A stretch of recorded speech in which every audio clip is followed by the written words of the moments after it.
had a dream I saw a group of kids playing with a Ouija board. After they did this, I quickly ran away from them. I then ran up to this door and walked through it. I then saw a bunch of wind and spiritual books flying around in chaos. I wanted to get away from this room and then saw another door. I opened it, and when I did, I ended up in a large room. I suddenly heard a scary voice calling my name. It sounded like some sort of EMP or gargoyle. It called, "Mooniki, Mooniki, Mooniki." It was taunting me. When I saw what it was an oversized non-human man. He was very, very fat, with a bald head and large sausage fingers. He wasn't human. As a matter of fact, years later, I heard that people have seen this same creature in their dreams. When I looked at him, he was smiling and laughing.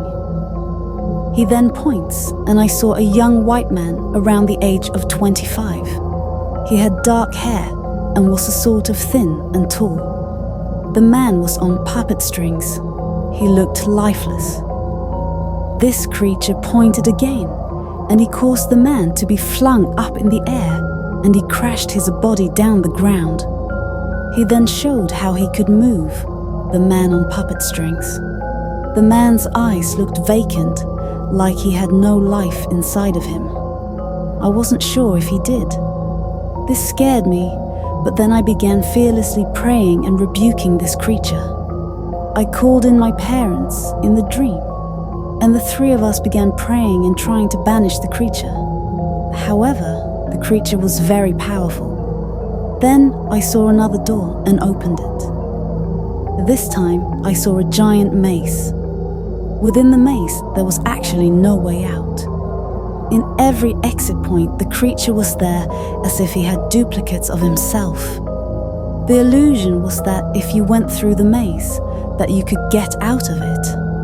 I saw a group of young people walking through the maze, but they couldn't get out. I then saw different groups of people walking through the maze, and they too could not get out. I was also frightened for these people because the creature was waiting to devour them once they got close the exit ways. A choir appeared in my dream and told me the only way to get away from this creator was to sing songs about God and songs that were uplifting. That was the only to break the spell.